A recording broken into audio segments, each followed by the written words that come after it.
Hey, beloved, Pastor Michaela Cade here. Just want to share a quick word with you about forgiveness. I hear a lot of people talk about forgiveness, and you've probably heard a lot of the things that I hear as well. Listen, when they say forgiveness isn't really about the other person, it's about you.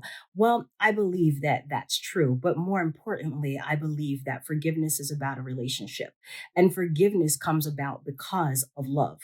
It is God who loved us that he decided to die for the forgiveness of our sins that we might be able to experience a greater or an extraordinary life. So then, because we are made in his image and his likeness, we too must operate with that same spirit and the same concept and construct of forgiveness. If we anchor ourselves in Matthew, the sixth chapter, verses 14 and 15, what you'll realize is that Jesus taught some very, very strong words to the disciples. He said, listen, if you forgive men their sins, then your Father in heaven will forgive you. But if you forgive not, if you don't forgive others, then your Father in heaven won't forgive you. I don't know about you, but every time I read that, it places such a high premium on forgiveness because it says that, listen, if I don't do something, God doesn't have to do something for me. And really, when you think about it, it comes down to really the essential elements of faith and love, because you have to know that God forgave out of love, and everything that we do in life should be motivated by love. And so, therefore, since love is critical and faith is essential, faith and love come together to really give us an experience of forgiveness that causes us to walk in a brand new level of liberty. What I'm saying is, you got to believe that forgiveness happens, that forgiveness has happened for you. And if you actually believe that it's happened for you, it gets easier to recognize that you need to be able to give it to someone else freely. All right. So let me give you 3 points that will help you with this concept of forgiveness that is essential to our walk. A, you've got to acknowledge the debt. When there has been an offense or an infraction or something has happened and there seems to be a moment for forgiveness, you've got to acknowledge that something was owed to you. It's not simply saying, oh, I forgive you for hurting my feelings. Why were your feelings hurt? What made you snap? What made you cry? What made you pick up your toys and go home and not want to play anymore? What caused the break or the disconnect in the relationship?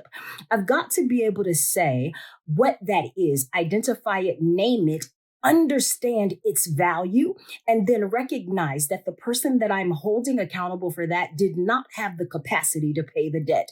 Listen, they didn't have the ability to give you the love that was needed and the way that it was needed, how it was needed, and all of that. They didn't have the ability to respect. And so if they had the capacity to respect you the way that you desired it, then they would have done it and they would have given it to you. So it's important to acknowledge the debt. What am I forgiving you for?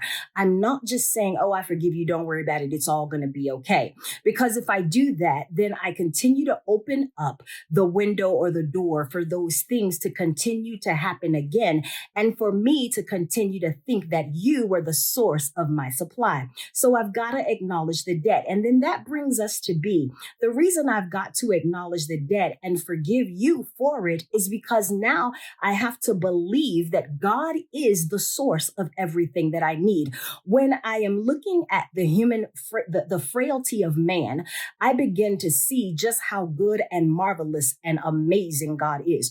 I begin to see that he is the I am and that he has the ability to give us everything that we need.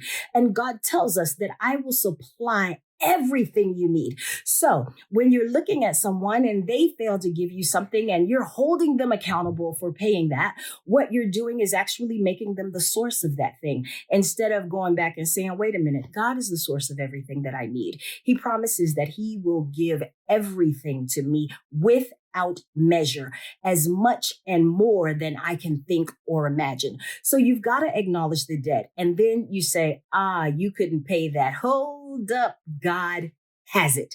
And so I don't have to worry about that because God is going to supply my every need. So I've got to believe that. And then C, I then have to commit to the word surrounding that very thing that was causing me trouble, that I had some unbelief around. I now need to build myself up with the word so that I hide the word in my heart. I let the word guide me. I soak it in and I let it take up residence within me so that I always know that God is the source, that his word is true, that he will never fail, that me forgiving is really an issue of faith and love.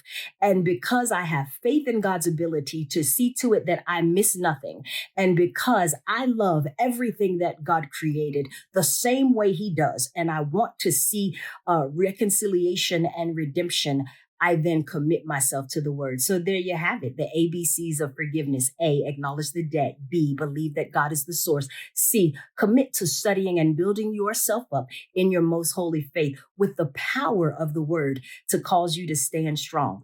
I believe if you'll do these three things and not just keep it on the surface, that you'll live a very, very extraordinary life. And your light will shine so bright that others will see your light and glorify your Father who is in heaven.